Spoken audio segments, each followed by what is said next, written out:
paciente na Holanda e um outro na Bélgica foram reinfectados pelo novo coronavírus, segundo a imprensa holandesa. O relato dos dois casos europeus acontece um dia depois que cientistas de Hong Kong confirmaram o primeiro caso de reinfecção por lá.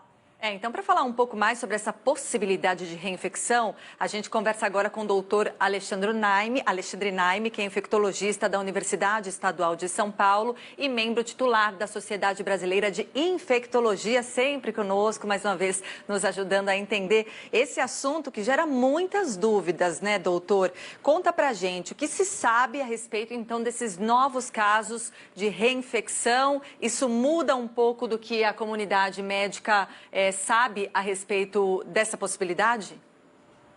Bom dia, pessoal da Band News. Na verdade, esses são os primeiros casos confirmados de reinfecção pelo SARS-CoV-2, que é uma parte da ciência, que é um domínio que nós estamos cada vez mais aprendendo. Até esses relatos desses 3 casos, na Holanda, Bélgica e Hong Kong, nós não tínhamos casos confirmados de reinfecção.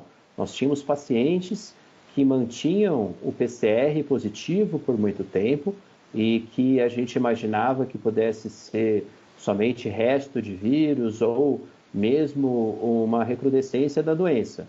Mas faltava justamente a pesquisa que foi feita em Hong Kong e que mostrou que o primeiro vírus que o indivíduo pegou lá em março, foi diferente desse segundo vírus que ele agora está apresentando, agora em agosto, através de um estudo chamado de filogenética. O que é isso?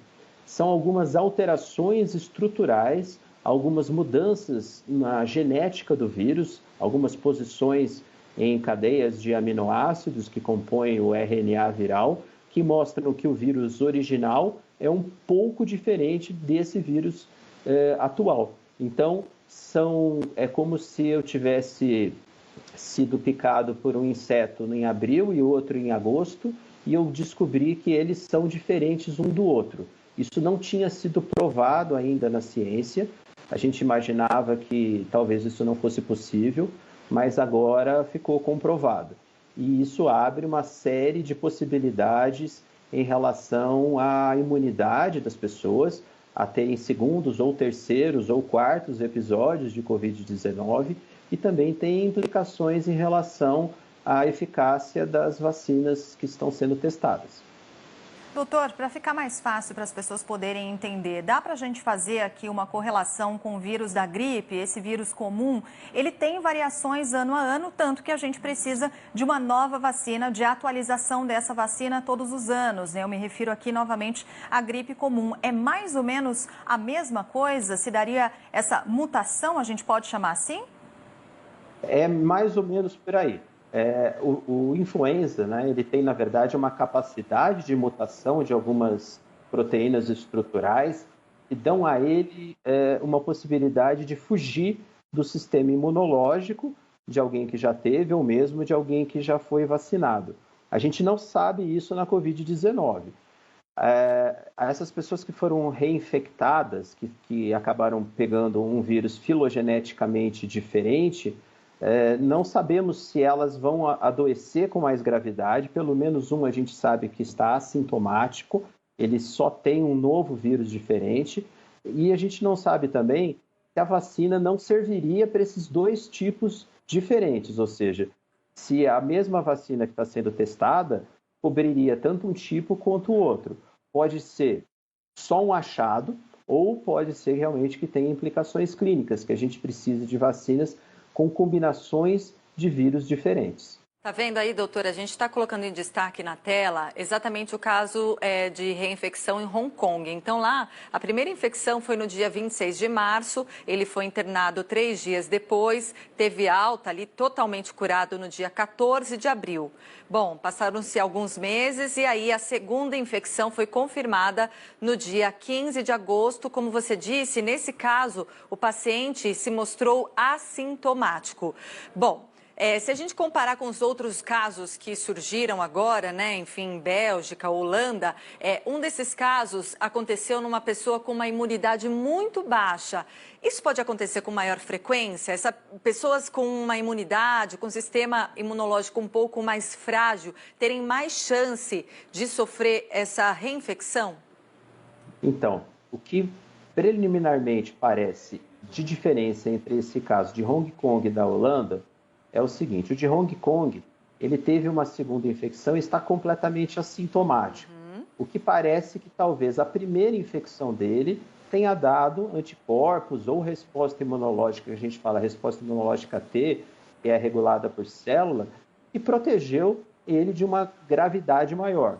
O que talvez seja bom, né? Que significa então que a primeira infecção deu a ele já uma certa defesa contra um vírus que foi um pouco diferente, que ele pegou de uma segunda vez. Já o paciente da Bélgica tinha uma imunossupressão. Ele tem, então, uma dificuldade na fabricação de anticorpos, ele tem uma dificuldade nessa resposta T. Então, aí a segunda infecção foi mais grave, mais sintomática. A gente sempre está alerta nesses pacientes com imunossupressão, por exemplo, pacientes que fazem tratamento com quimioterápico para câncer, fazem dose muito alta de corticoide para doenças autoimunes, ou tomam medicação para não rejeitar transplante, porque é lógico, né? O sistema imunológico, tanto aquele que fabrica anticorpos quanto aquele que é de resposta imunicelular, não funciona direito, o que pode dar a chance de vírus poderem fazer uma segunda infecção.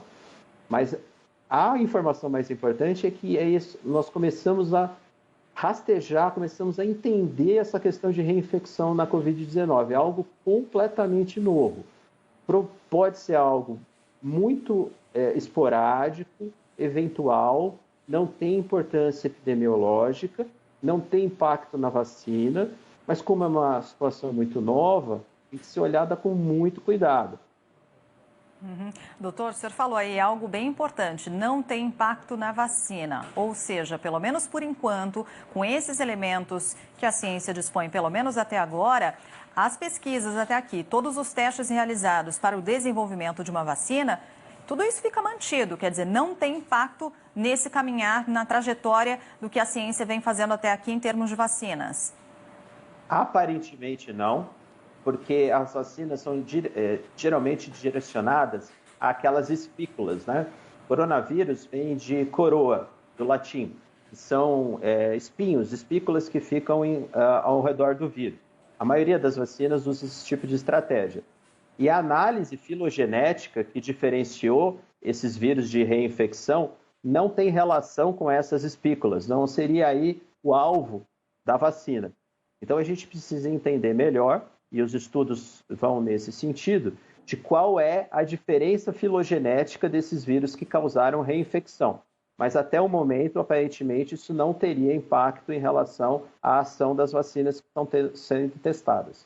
Agora, doutor, aproveito para te perguntar qual que é a diferença dos anticorpos que são produzidos através de uma vacina e de uma reinfecção, por exemplo. Então, o que a gente aprende lá na escola é que quando a gente toma uma vacina, é um pouco do vírus que é injetado no nosso organismo, que cria ali uma autodefesa. Isso também aconteceria no caso de se infectar.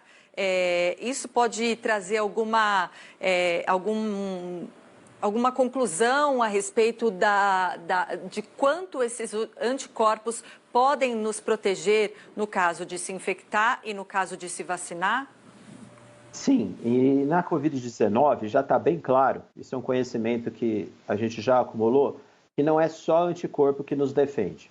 O anticorpo é uma coisa importante, são neutralizantes. Se eu pego sangue de pessoas que se curaram e que têm alto nível desses anticorpos neutralizantes e jogo em cultura de células infectadas, eu consigo realmente inativar o vírus, mas uma resposta ainda mais importante, ou tão importante, é aquela que eu falei, a resposta imunológica T, a resposta imunológica mediada por célula, e elas ficam de memória, elas ficam como soldados na espera, dentro de um quartel, esperando o vírus chegar para lutar diretamente contra esse vírus. Ou seja, a vacina, ela tende a fazer esses dois tipos de defesa, essas duas linhas de defesa, tanto com anticorpo quanto de resposta T. Então, Provavelmente, o que a gente tem que entender agora, e as pesquisas vão ser nesse sentido, é se essa diferença filogenética que se viu na reinfecção, no vírus inicial e no segundo vírus, tem alguma implicação em relação à ação da vacina. Porque se não tiver, é só um relato de caso, é só uma coisa esporádica. Lembrando que no primeiro caso de Hong Kong, provavelmente ele até se protegeu porque ele já tinha tido uma infecção pregressa. E no caso que estava imunossuprimido, provavelmente ele não conseguiu fazer anticorpo, ou a resposta imune celular dele T não era muito boa e por isso ele se reinfectou. Tá certo, muito obrigada, doutor Alexandre Naime, infectologista da Universidade Estadual de São Paulo e membro titular da Sociedade Brasileira de Infectologia, mais uma vez pelas explicações aqui no Manhã Band News. Muito obrigada, doutor. Fico à disposição, um grande abraço e bom trabalho.